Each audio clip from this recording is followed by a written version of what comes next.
sahur biasanya setelah subuh tidur lagi ya. Kemudian mengikuti seminar kesehatan ini luar biasa. Bapak Ibu sekalian, dalam kesempatan yang berbahagia ini, tentunya marilah kita panjatkan puji syukur kehadirat Allah, Tuhan yang Maha Kuasa. Kita masih diberikan kesehatan, kesempatan untuk mengikuti seminar yang diinisiasi oleh teman-teman dokter dan suster di klinik Kemen PPPA.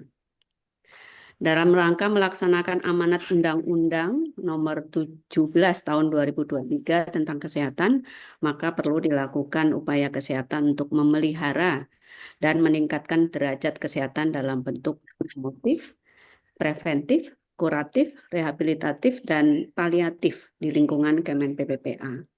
Klinik kementerian dalam hal ini memberikan pelayanan kesehatan kepada seluruh pegawai berupa konsultasi medis, tindakan medis, dan juga edukasi kesehatan sebagai usaha promotif dan preventif di lingkup kementerian untuk mewujudkan derajat kesehatan yang optimal bagi seluruh pegawai. Edukasi kesehatan dilaksanakan untuk meningkatkan pengetahuan pegawai mengenai penyakit dan menciptakan perubahan perilaku hidup sehat bagi pegawai sehingga akan meningkatkan produktivitas pegawai dalam bekerja di kementerian. Bulan Ramadan adalah bulan yang selalu dinantikan oleh seluruh umat Muslim di dunia ya. Berpuasa selama 1 bulan penuh pada bulan suci Ramadan merupakan kewajiban bagi seluruh umat Islam yang mampu dan sehat. Berpuasa bukanlah sesuatu yang berat untuk dijalankan, kecuali bagi mereka yang mengidap penyakit berat atau mungkin masih memberikan ASI ya.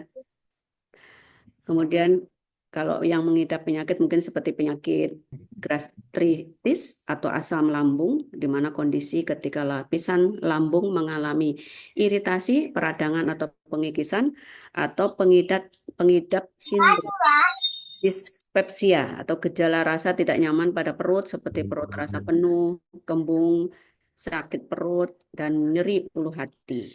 Penyakit ini membuat pengidapnya merasa tidak nyaman dalam menjalankan aktivitas sehari-hari sehingga bisa mengganggu jalannya ibadah puasa.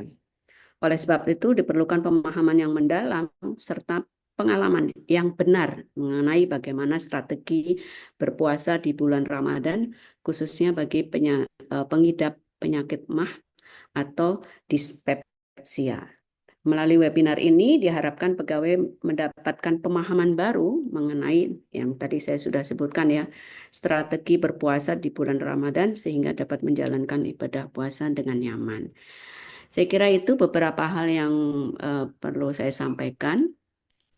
Terima kasih sekali lagi untuk teman-teman klinik yang sudah menginisiasi webinar yang luar biasa ini.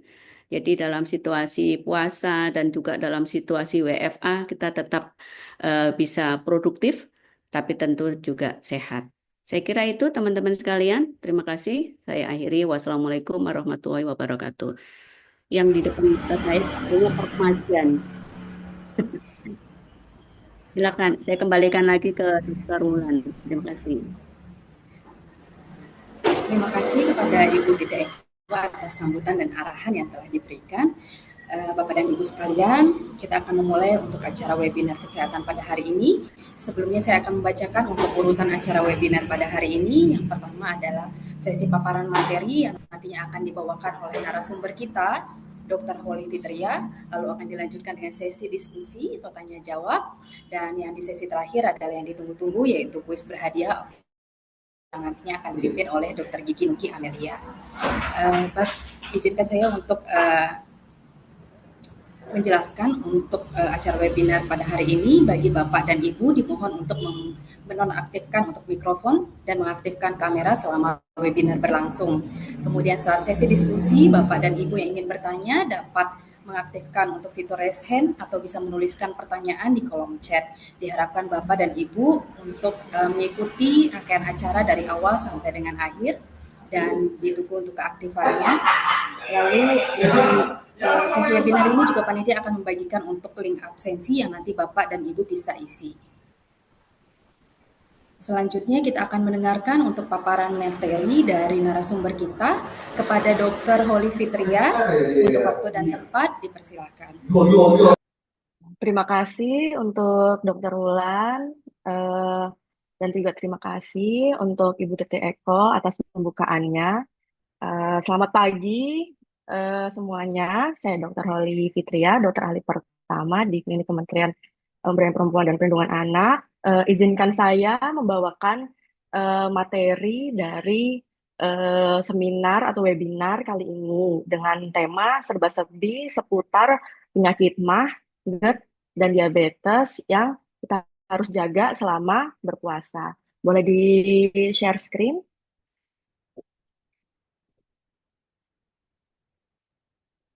Oke. Di slide, next slide. Sebelumnya memang kenapa kita ambil tema ini atau saya ambil tema ini karena memang yang namanya penyakit MAH ini lumayan tinggi ya terjadinya di klinik Kemen PPA. Jadi sangat lumayan banyak ya pasien yang datang dengan keluhan sakit MAH. Tapi apa sih itu sebenarnya penyakit MAH gitu ya? Penyakit MAH itu atau kita biasa sebut dispepsia ya. Dispepsia itu adalah kumpulan gejala atau gejalanya adalah rasa tidak nyaman yang berasal dari perut bagian atas. Rasa tidak nyamannya itu biasanya pasien akan datang dengan keluhan nyeri di ulu hati gitu ya, nyeri di ulu hati, lalu terasa kembung, terasa panas di ulu hati. Nah, seperti itu biasanya ya. Dan next slide. Nah, dan untuk gejala sakit MA itu ada apa aja gitu ya. Yang tadi saya sebutkan, ada beberapa gejala. Pertama adalah nyeri di sekitar ulu hati. Biasanya pasien yang tadi saya bilang akan mengeluh di bawah atas, bagian atas mengeluh sakit, mengeluh nyeri seperti itu. Juga disertai biasanya setelah nyeri ada rasa terbakar di sekitar ulu hati. Atau biasanya di bahasa kedokterannya heartburn kita sebutnya. Lalu ada rasa penuh setelah makan dan cepat kenyang. Atau biasanya orang ngomongnya, dok saya begah. Nah itu namanya penuh dan cepat kenyang gitu ya, rasanya begah. Jadi terasa tidak nafsu makan ya biasanya kalau orang yang perutnya begah. Lalu ada rasa belum ya, oke. Lalu ada rasa kembung, kembung pada bagian atas. Jadi kembung perutnya tuh kalau dipegang gitu ya tuk-tuk gitu, rasanya kayak full gas seperti itu kan. Lalu setelah kembung biasanya akan timbul rasa mual, lalu juga bisa muntah dan juga banyak bersendawa. Next slide.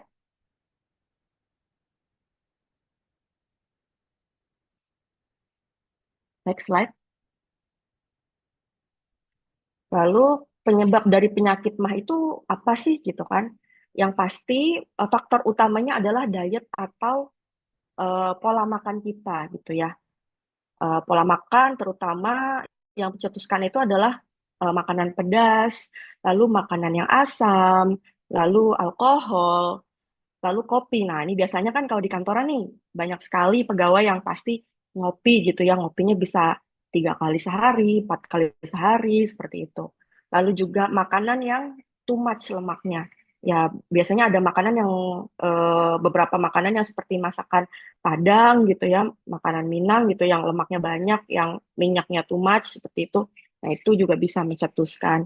Tapi memang kita tidak bisa mengeneralisir ya setiap orang. Misalkan ada orang yang memang perutnya itu kuat, ada yang suka makan pedas seperti itu, tapi tidak sakit MAH. Jadi memang ini sulit untuk dibuktikan bahwa ini berlaku untuk semua orang, seperti itu sih.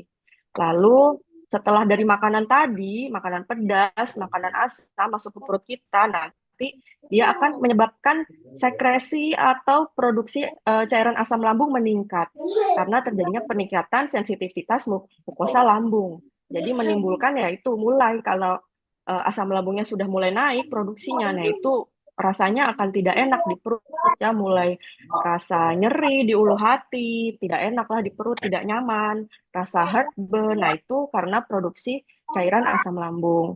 Lalu setelah itu juga akan mengganggu fungsi motorik lambung. Jadi lambung itu bergerak seperti usus. Jadi motilitas, ada namanya motilitas lambung untuk mencerna makanan kita.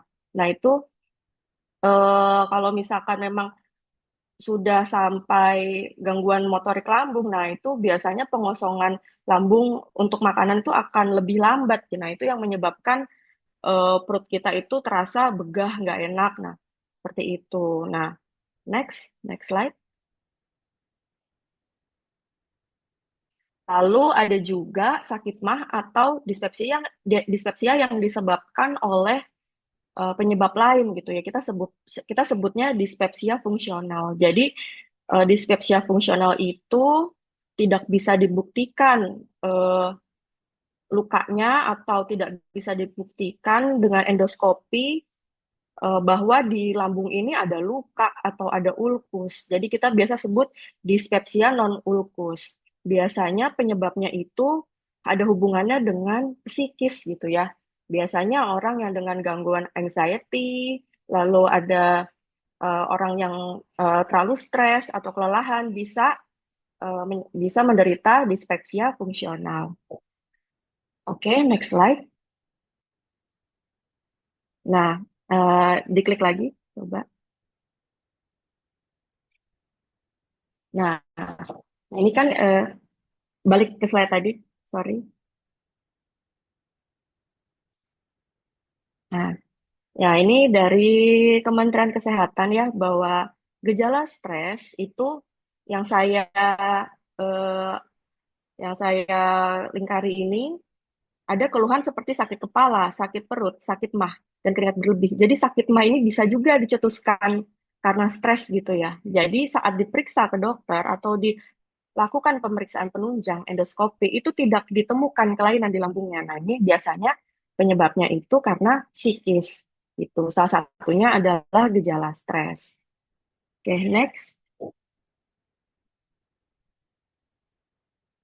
Nah, kapan sih penyakit mah itu bisa disebut berbahaya dan kapan sih kita harus cepat-cepat ke rumah sakit gitu ya, ke dokter spesialis penyakit dalam biasanya. Bila ada gejala alarm. Gejala alarmnya apa aja? Yang pertama itu adalah susah menelan atau kita biasa sebut disfagia. Lalu ada penurunan berat badan, lalu ada nyeri menetap dan hebat. Jadi nyerinya menetap kronis. Jadi nyeri ulu hatinya bisa lebih dari sebulan, 2 bulan, nggak sembuh-sembuh gitu. Nah, itu namanya nyeri menetap dan hebat. Lalu nyeri yang menjalar ke punggung. Jadi nyerinya itu dari ulu hati merambat ke belakang, ke bagian punggung. Lalu juga muntahnya sering, lalu terjadi muntah darah atau hematemesis, lalu ada BAB hitam atau melena, dan juga ada kuning. Jadi kuku kita kuning, kulit kita kekuningan, atau yang biasa kita sebut jaundice. Nah itu bisa saja bukan penyakit mah biasa, bisa saja mengarah ke penyakit yang lebih serius. Makanya kita harus segera memeriksakan diri kita ke rumah sakit. Oke, next slide. Lalu orang suka tanya nih sama saya, dok, bedanya mah sama GERD tuh apa sih gitu ya? Sebenarnya mah dan GERD itu adalah sebenarnya satu kesatuan gitu ya. Tapi untuk GERD itu asam lambung yang ada di lambung kita itu sudah keluar dari lambung. Jadi dia keluar ke tenggorokan atau kerongkongan kita, dari kerongkongan kita lalu naik ke tenggorokan kita. Sehingga asam lambung kita itu melukai atau mencederai bagian tenggorokan dan juga kerongkongan kita. Nah, ini kalau gejalanya memang hampir sama ya, cuman memang bedanya kalau di GERD itu sudah ada nyeri dada, sesak napas, dan susah bernapas. Kenapa ada gejala seperti ini? Karena memang kerongkongan atau esofagus kita belakangnya ada organ lain seperti paru-paru, seperti jantung. Jadi karena asam lambung yang sangat panas yang naik sampai esofagus kita atau kerongkongan kita, maka yang terdampak juga jantung kita. Jadi kita jadi sering deg-degan jantungnya ya. Lalu juga napas juga jadi pendek gitu ya karena saking panasnya itu asam lambung. Nah, itu sesak napas, susah bernapas dan nyeri dadanya dari situ. Lalu kerongkongan sakit dan perih. Nah, biasanya kalau asam lambung sudah naik sampai tenggorokan kita bisa ada gejala batuk-batuk, radang yang nggak selesai-selesai. Nah, itu harus patut dicurigai itu penyebabnya adalah asam lambung. Seperti itu. Oke, next. Tanda mah sudah berubah jadi GERD. Jadi sebenarnya mah itu adalah GERD itu adalah mah yang biasanya sudah kronis. Jadi sudah kronis mengakibatkan gejala GERD seperti itu. Jadi seperti yang tadi saya jelaskan, bila kita sakit mah kronis, tapi kita sudah masuk ke dalam gejala yang gendawanya lebih sering, ada sesak napas, muncul rasa mual terus setiap makan, lalu sudah makan tapi kok nggak hilang-hilang gitu ya, lalu ada rasa panas di dada. Nah, ini kita kemungkinan sudah kena GERD seperti itu. Next slide. Oke. Nah, ini nih yang harus kita ketahui ya, karena kita sedang berada di bulan puasa ya.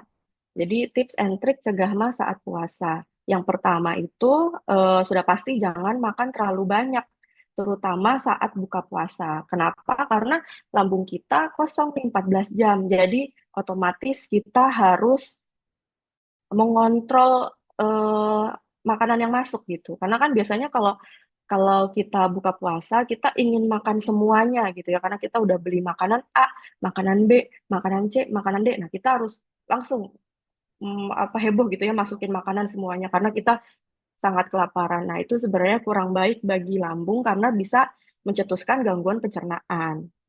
Lalu harus sahur dan buka tepat waktu. Nah, saat bulan puasa itu terjadi perubahan diet atau pola makan kita. Yang kita biasanya pagi sarapan, siang makan siang, malam makan malam, berubah polanya. Sedangkan lambung kita ini sudah terbiasa, pagi kita makan, otomatis dia akan motilitasnya lebih cepat gitu. Karena sudah terbiasa, oh jam segitu saya sarapan, jadi lambung kita sudah otomatis akan mencerna gitu. Nah, sedangkan pas jam puasa berubah nih waktunya. Jadi, nah itu akan terjadi proses adaptasi di tubuh kita gitu ya. Jadi memang kita harus membuat jam yang sama. Jadi usahakan jangan sahur yang berbeda-beda. Misal hari ini jam 1 malam sahurnya, besok jam 3 malam, besok jam 4. Kalau bisa jangan seperti itu. Jadi usahakan sahur di jam yang sama, jam 4 pagi ya jam 4 pagi besoknya, seperti itu. Jadi supaya lambung kita terbiasa, seperti itu. Jadi melakukan adaptasi dengan benar. Lalu hindari masakan berbumbu tajam. Nah, belum selesai, oke. Lalu hindari masakan berbumbu tajam. Jadi makanan yang rasanya tajam tuh seperti yang terlalu pedas, terlalu manis, terlalu asam, terlalu pahit. Nah, itu kalau bisa hindari saat berbuka puasa karena itu akan membuat lambung kita kaget, pencernaan kita kaget karena makanannya ini terlalu strong gitu. Seperti itu. Usahakan makan yang biasa saja dulu. Kalau sudah makan pembuka, baru kita bisa teruskan ke makanan yang strong tidak apa-apa. Lalu batasi minum saat sahur. Nah, ini biasanya nih saat sahur ya kita terbiasa minum yang banyak sekali ya supaya kita nggak kehausan minum langsung 1 galon gitu ya banyak. Nah itu sebenarnya kurang baik ya yang seperti itu minum biasanya secukupnya karena memang ya nanti lambung kita itu akan terlalu banyak air gitu ya terlalu terlalu kembung seperti itu. Jadi jangan terlalu minum banyak air biasa saja 2 gelas 3 gelas tidak apa-apa saat sahur. Lalu kelola stres dengan baik ya karena tadi balik lagi ya karena memang saat berpuasa itu kita juga mesti bekerja gitu ya, bekerja menahan lapar. Nah, itu kalau misalkan kita tidak bisa mengelola stres kita dengan baik, nah kita bisa terserang penyakit mah lebih cepat gitu. Jadi memang harus mengelola stres dengan baik. Oke, next slide.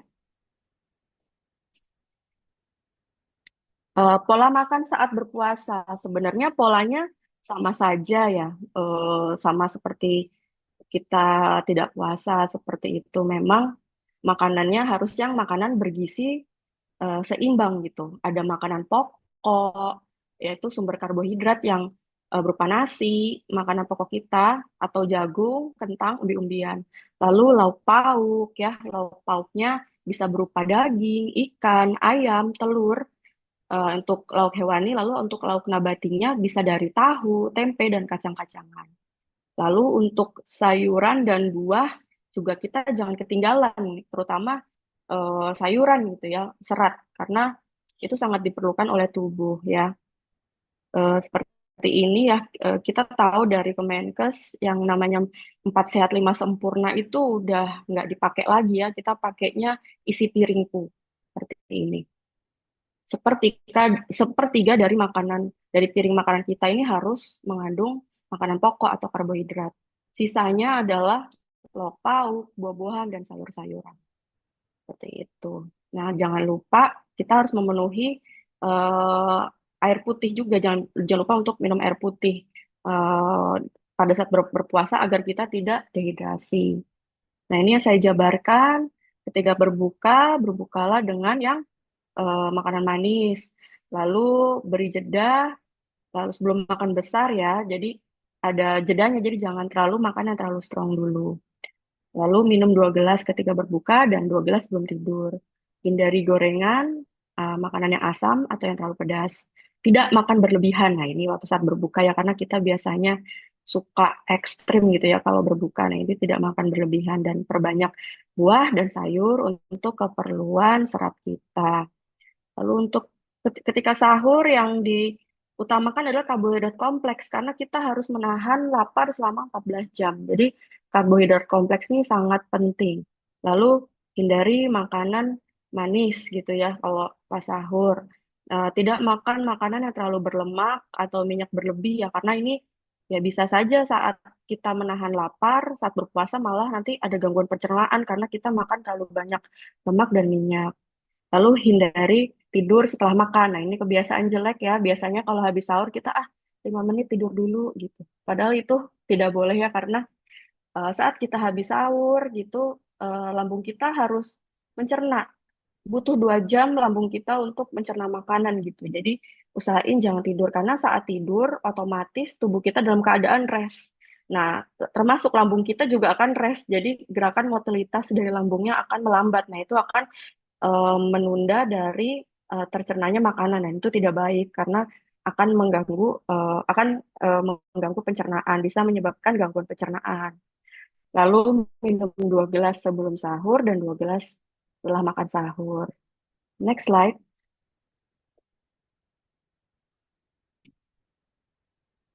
Nah, untuk di saat bulan puasa kita juga bisa berolahraga gitu ya. Olahraganya memang bukan olahraga yang berat seperti misalkan main futsal, seperti itu enggak.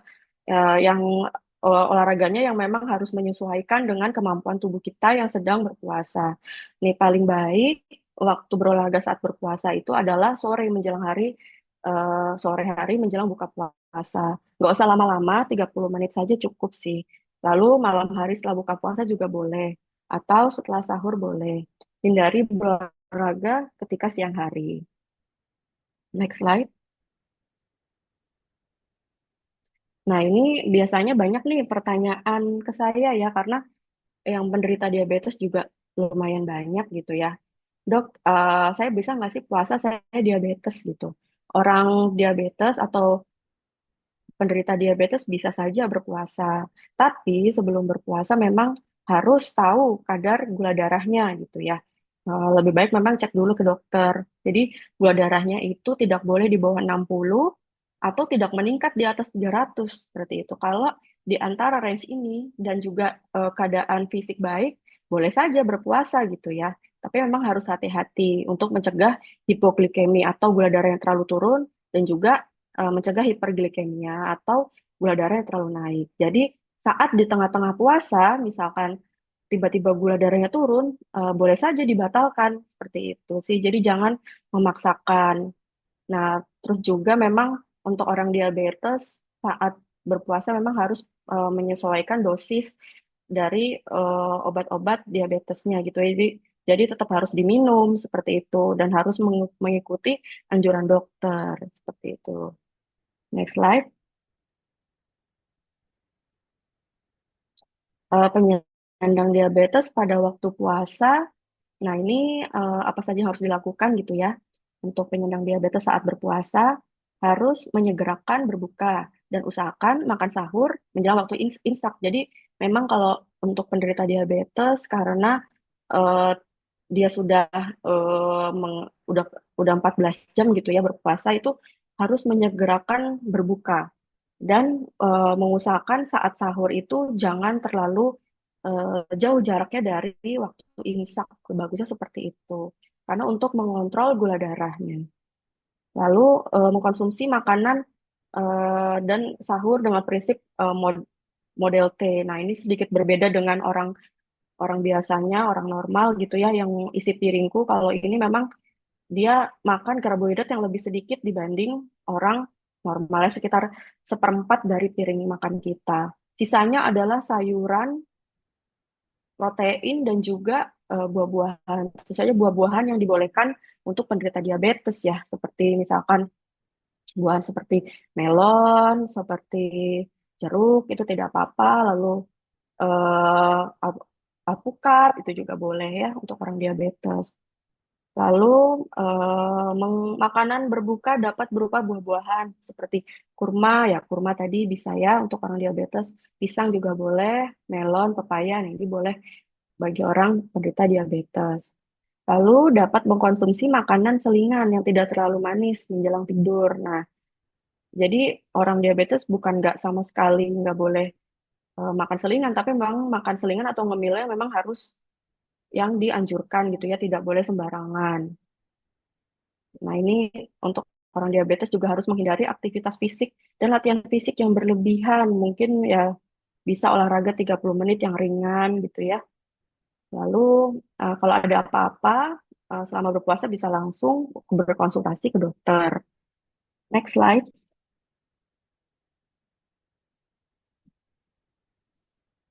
Nah, ini yang tadi ya yang sudah disinggung konsep piring makan model T untuk penderita diabetes ya. Nah, ini ya lebih banyak kelompok sayuran, protein dibanding karbohidrat. Karbohidrat hanya seperempat dari piring. Kadang karbohidratnya pun usahakan eh, memilih karbohidrat dengan indeks glikemik yang rendah ya, seperti umbi-umbian, seperti kentang, seperti nasi merah atau nasi basmati itu dianjurkan untuk orang diabetes. Lalu untuk kelompok sayuran juga sangat dianjurkan untuk orang diabetes seperti timun, labu siam, tomat, wortel, bayam. Lalu untuk proteinnya perbanyak ikan, telur, tempe, tahu, kacang hijau, kacang merah seperti itu. Lalu untuk pembuatan pengolahan sayur, karbohidrat dan proteinnya tidak menggunakan gula, garam, dan lemak yang berlebih. Seperti itu ini harus di garis bawahi gula, garam, dan lemaknya ini memang harus diatur untuk penderita diabetes. Oke, next slide.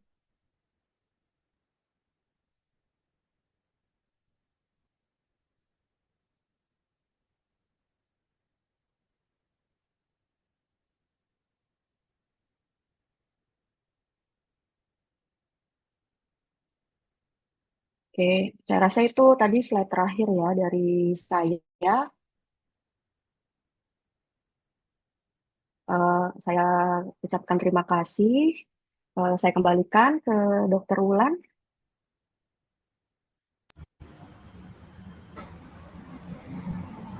Baik, terima kasih kepada Dr. Holly Fitria yang telah memberikan paparannya. Bapak dan Ibu tadi sudah disampaikan oleh Dr. Holly mengenai apa sih itu dispepsia, kemudian penyebabnya, lalu tips and trik pola makan yang baik selama di bulan puasa ini. Nah, bagi Bapak Ibu yang mungkin ada pertanyaan atau mau sharing tentang bagaimana sih pola makan selama di bulan puasa ini, Bapak dan Ibu bisa menuliskan di kolom chat atau disarankan untuk menggunakan fitur raise hand untuk bisa bertanya secara langsung. Diberikan kesempatan kepada Bapak dan Ibu yang ingin bertanya terlebih dahulu.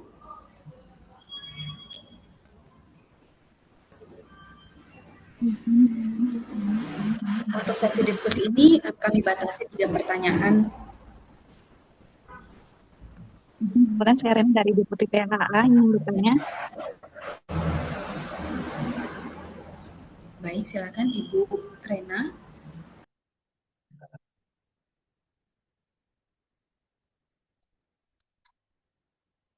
Halo, apakah suara saya terdengar, Bu Ulan? Sudah terdengar, Ibu? Ya. Baik. Ini sedikit ada pertanyaan sedikit, Bu, kepada Dokter Holly. Uh, uh, ini kan kemarin saya ada penyumbatan pada pencernaan. Uh, sudah 2 hari ini sampai terjadi pada selaput pencernaan itu uh, ada pendarahan, dokter, sehingga saya harus sehingga uh, kontrol kembali gitu, dokter. Nah, ini kan dalam bulan puasa ini kan saya harus minum obat 3 kali ya. Terus um, Maaf Ibu, putus-putus.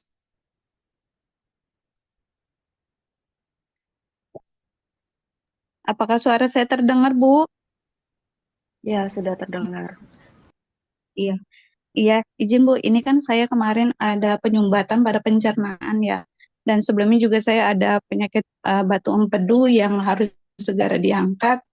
Dalam 5 hari puasa ini saya ada keluhan pada pencernaan. Eh, ada sembelit, sembelit udah 2 hari ini sampai terjadi apa namanya, pembuluh darah saya itu ada yang pecah gitu. Nah, ini saya mau tanya dokter, bagaimana strategi saya ini untuk makan yang sehat, makan yang serat tinggi di bulan puasa ini, dok. Itu dok. Terima kasih dokter. Oke, terima kasih Ibu. Terima kasih kepada Ibu Rena. Selanjutnya untuk pertanyaan yang kedua, dipersilakan kepada Bapak Ibu yang ingin bertanya.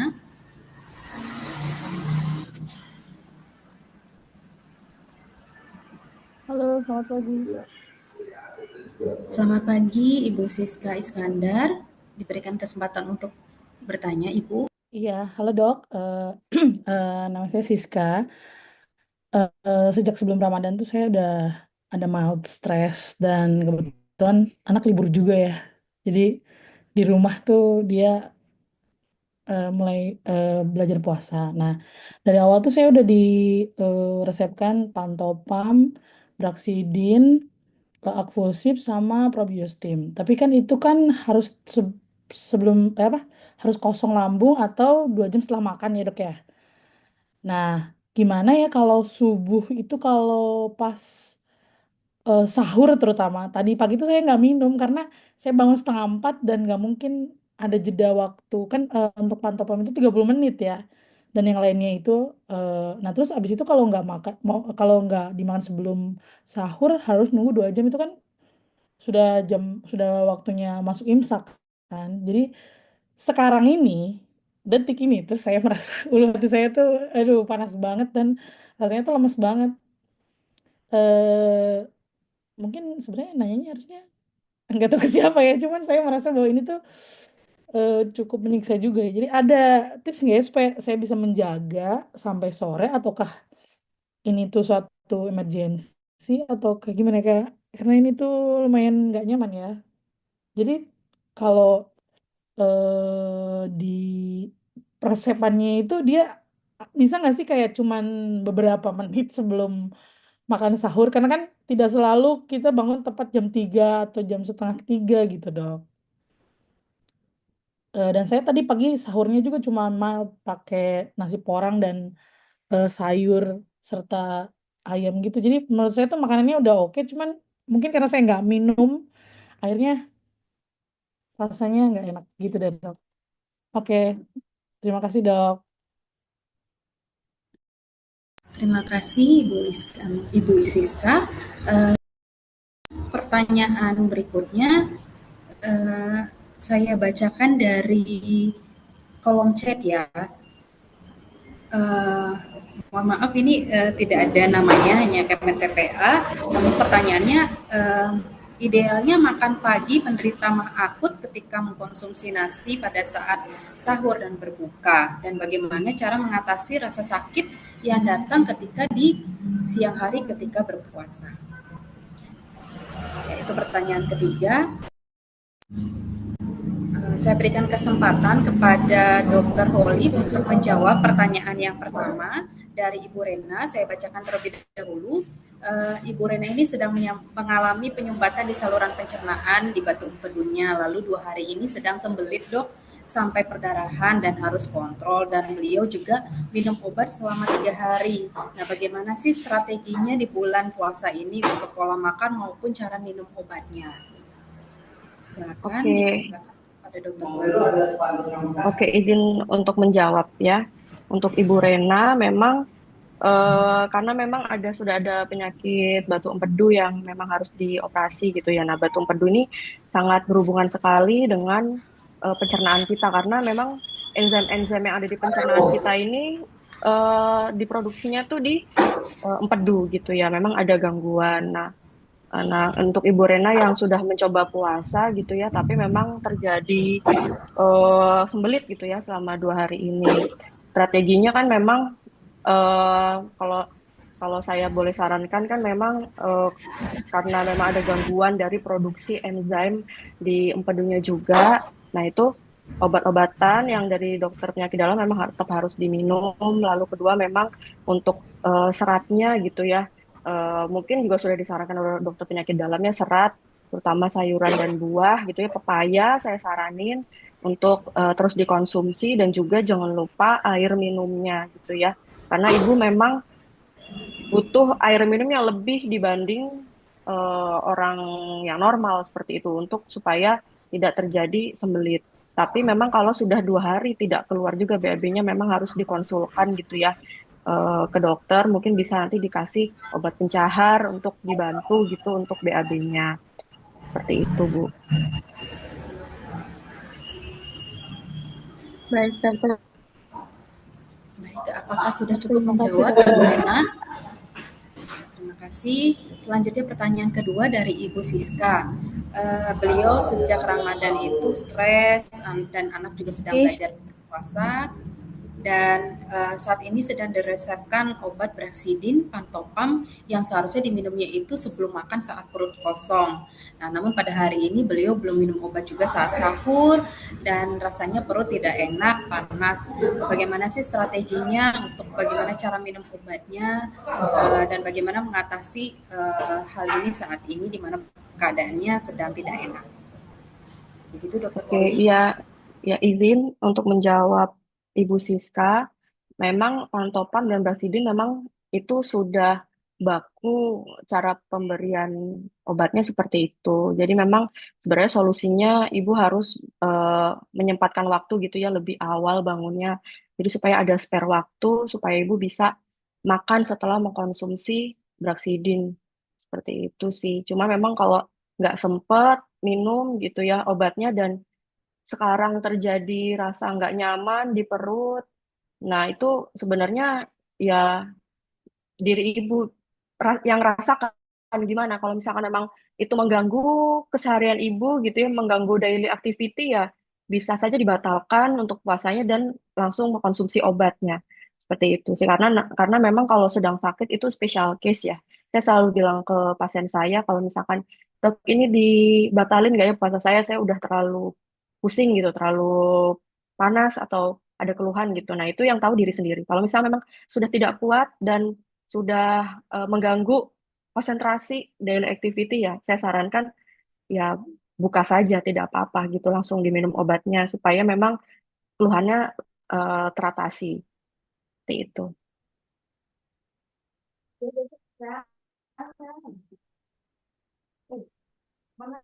Baik, kepada Ibu Siska, apakah sudah cukup menjawab untuk pertanyaan dari Ibu Siska?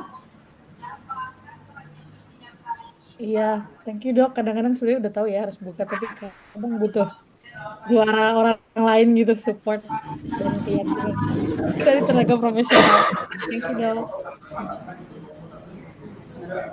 Selanjutnya, Dok, untuk pertanyaan yang ketiga, Dok, bagaimana sih cara mengatasi rasa sakit yang datang ketika di siang hari ketika berpuasa? Oke. Maaf dok, pertanyaannya yang di chat ya ini ya. Ya, di kolom chat. Oke, cara mengatasinya bila terjadi sakit mah ya saat berpuasa gitu ya.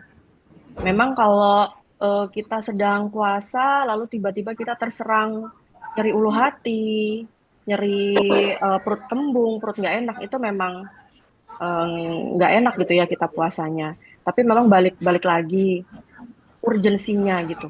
Karena kita kan bekerja juga ya saat puasa kita bekerja beraktivitas. Nah tadi yang seperti saya tadi jelaskan juga ke Bu Siska, kalau misalkan memang dalam keadaan berpuasa kita terserang mah gitu ya. Nah itu pilihannya cuman kita tahan, apakah kita kuat gitu ya, atau memang kita harus segera gitu meminum obat. Karena memang kalau kesegeraan untuk meminum obat itu yang tahu diri sendiri gitu, diri sendiri.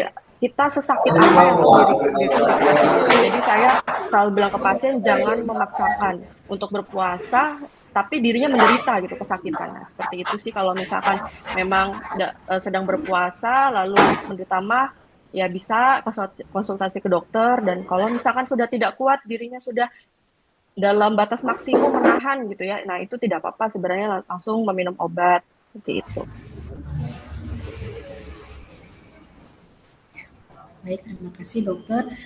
Mohon izin ada satu pertanyaan lagi nih dok di kolom Oke. chat. Nah, sebelum puasa itu beliau terbiasa minum air cuka dan air lemon, cuka apel ya, lalu dicampur madu sebelum sarapan. Nah, kalau selama bulan Ramadan ini seperti apa ya dok untuk konsumsinya? Apakah boleh dikonsumsi juga selama bulan puasa penggunaan Oke. cuka apel, lemon? Kalau kalau saran saya, cuka apel dan air lemon termasuk golongan makanan yang asam ya.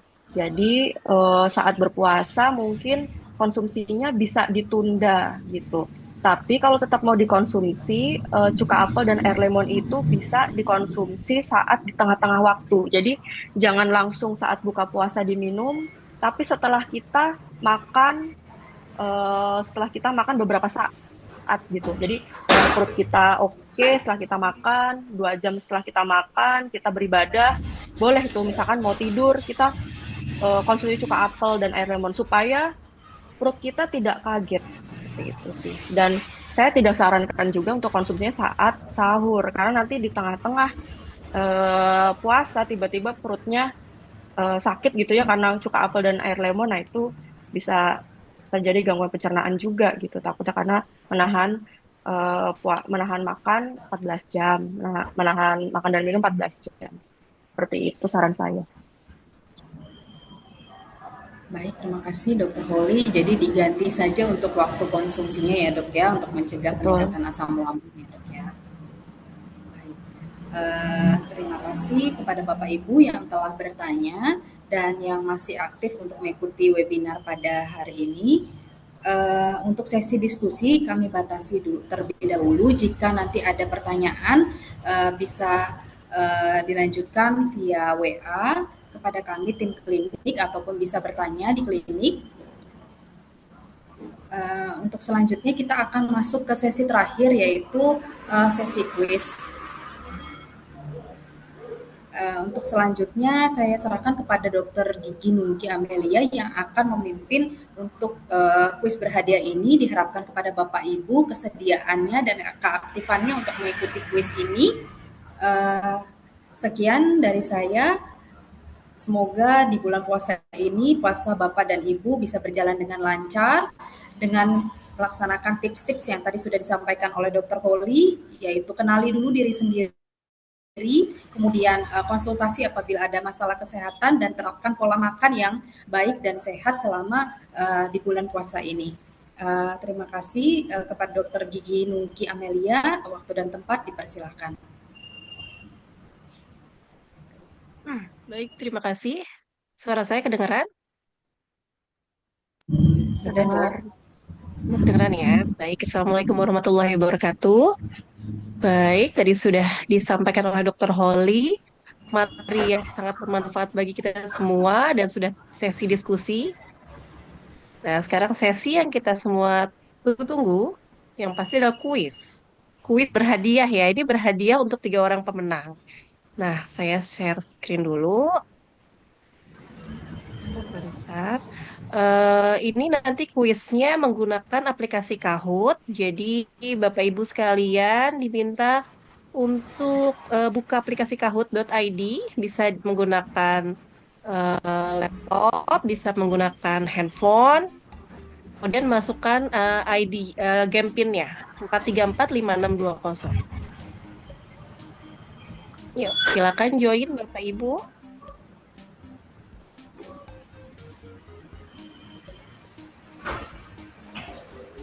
Ya, udah. Silakan diisi username-nya bebas ya, boleh nama asli, mau nama samaran juga boleh. Tapi nanti kalau misalnya ternyata menang, di screenshot ya buat bukti kalau untuk ngambil hadiahnya di klinik. Ini hadiahnya lumayan banget loh.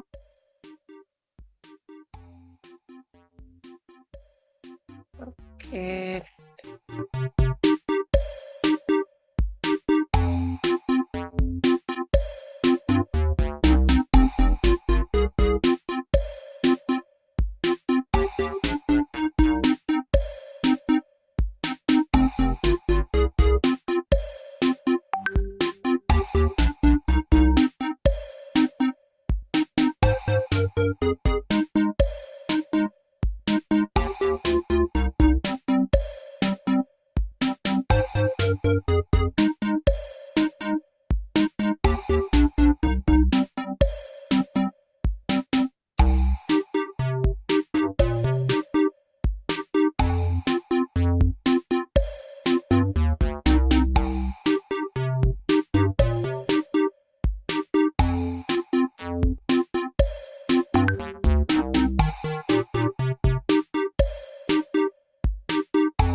Oke, ditunggu sampai jam 10 tepat ya.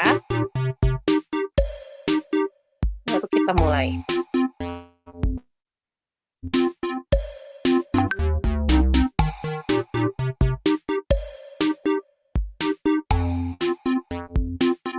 Oke, udah jam 10. Oke, ada 95 orang. Oh, masih ada lagi yang join ya. Ada yang lepas. Oke, baik, kita mulai ya.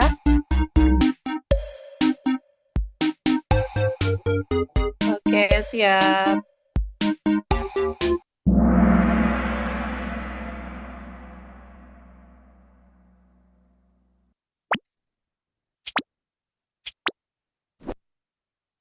Dispepsia adalah,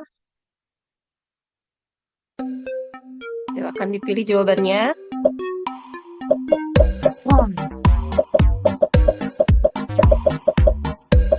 Ini tidak hanya harus benar, tapi harus cepat juga ya Bapak Ibu.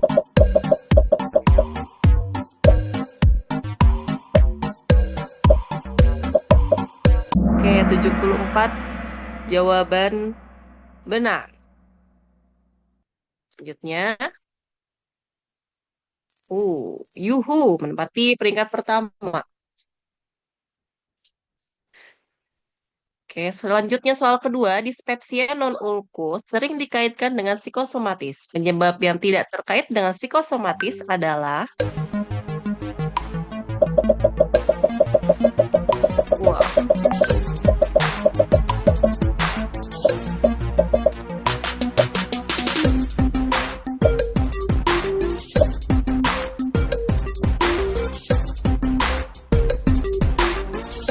84 orang menjawab benar. Jawaban yang benar adalah kecepatan ya, kecuali ya tidak terkait. Oke, kita lihat siapa. Wah, berganti. Yang nomor satu adalah INT. Baik, soal selanjutnya. Yang bukan merupakan gejala dispepsia atau MAH adalah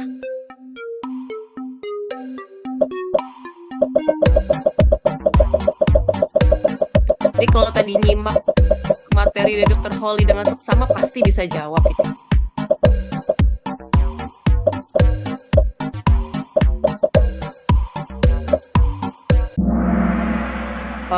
Oke, 42 orang menjawab benar, yaitu nyeri di sekitar perut bawah yang bukan ya. Ini jawabannya. Kemudian, oke berganti lagi, juara satunya B. Kita lanjut lagi, soal selanjutnya. Mana sajakah dari pernyataan berikut merupakan penyebab dari sakit MAH atau dispepsia?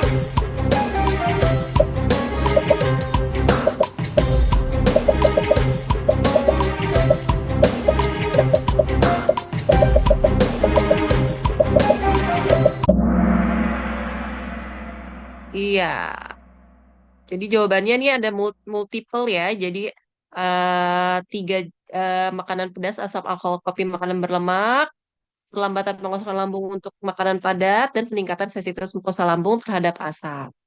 Oke, kita lihat. Oh, berganti lagi. Juara satunya yaitu saya. Kita lanjut ya.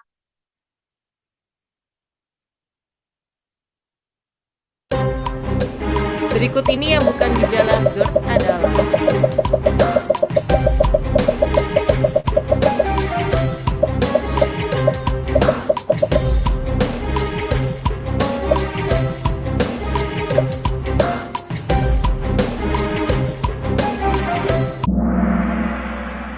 ya, 85 orang menjawab benar. Itu kencing berwarna merah gelap. Wah, B lagi yang menempati peringkat 1. Oke, lanjut lagi. Pertanyaan ke-6. Berikut waktu yang baik untuk berolahraga saat berpuasa, kecuali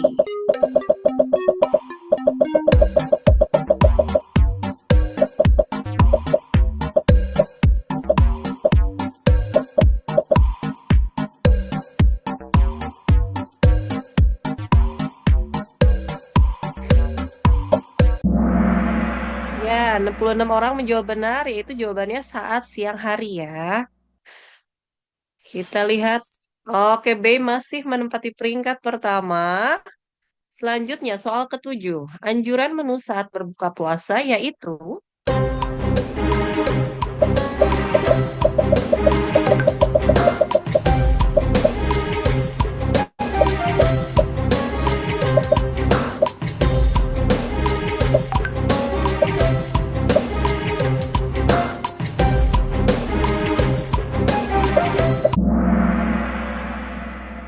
iya, jawabannya yang benar adalah buah-buahan ya, bukan makanan manis-manis. Buah-buahan dulu dianjurkan.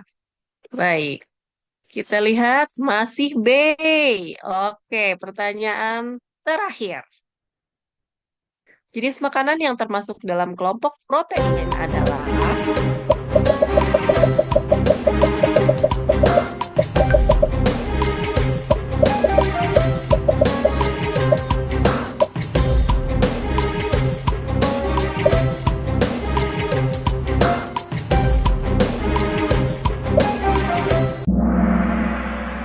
ya, jawabannya adalah ikan, ayam, dan tempe. Oke, kita lihat. Pemenangnya adalah juara 3, Eds.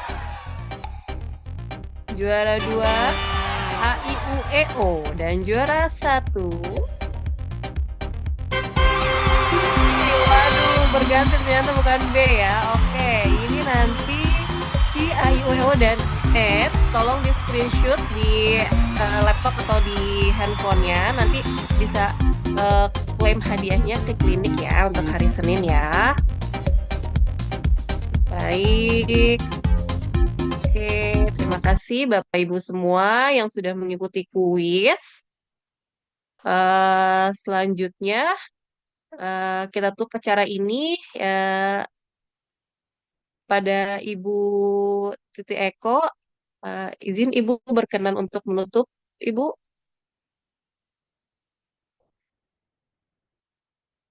Bu Titi. Boleh, Bu Dokter Nungki. Ya, silakan Ibu. Ya, baik. Terima kasih. Ini webinar ini luar biasa. Dan sudah ilmunya sangat bermanfaat karena tadi permulaan dari Dokter Holly itu yang bikin kejutan ya. Ternyata pasien pengidap MAH itu cukup banyak di klinik kita ya. Mudah-mudahan tidak mudah-mudahan cepat sembuh dan tidak mengarah pada yang kemudian menjadi GERD ya. Sekali lagi terima kasih. Ini webinar yang luar biasa. Ditambah lagi ada kuisnya lagi. Kuis dan hadiah. Nanti saya pengen tahu hadiahnya apa sih. Untuk 3 pemenang. Tadi yang pertama C, terus A, I, U, E, O. Satu lagi apa ya? Lupa saya. Satu lagi ads, Bu. Ads ya. Edward itu mungkin ya. Baik, Dokter Wulan, Dokter Holly, Dokter Nungki, ada Suster Ani dan teman-teman lain yang di klinik. Terima kasih sekali lagi untuk inisiatif yang luar biasa. Webinar kita tentu akan banyak melakukan ini karena mungkin ke depan juga akan lebih banyak lagi kita melakukan WFA. Tapi minimal mengisi WFA bukan hanya WFA ya, tapi tentu kita akan banyak melakukan pekerjaan atau tugas dan fungsi dengan memanfaatkan teknologi termasuk AI. Gitu. Sekali lagi berulang, saya sampaikan terima kasih.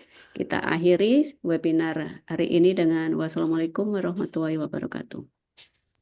Waalaikumsalam Warahmatullahi warahmatullahi wabarakatuh. wabarakatuh. Sehat, semangat sehat, Terima produksi, kasih, tapi Dr. tetap Lia. sehat ya. Ya, terima kasih, Bu. Foto. Bapak Ibu izin mungkin kita bisa berfoto bersama dulu di Zoom. Bisa diaktifkan kameranya. Minta tolong teman-teman klinik ada yang fotokan. Yuk, Ya. mulai ya. Dari yang pertama dulu ya. 1, 2, 3.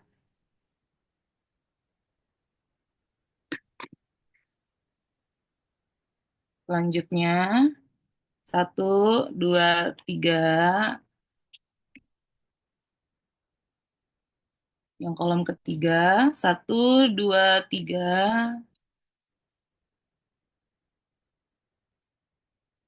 Selanjutnya kolom keempat 1, 2, 3.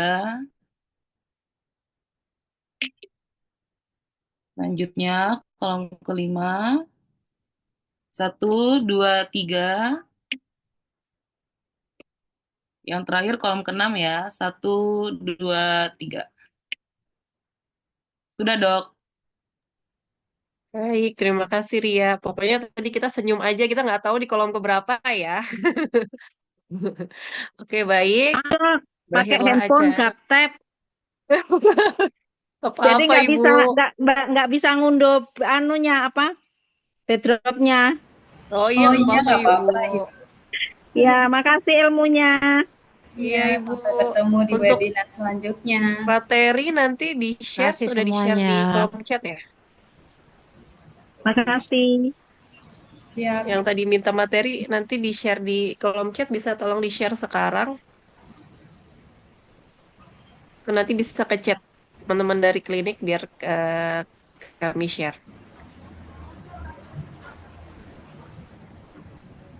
Oke.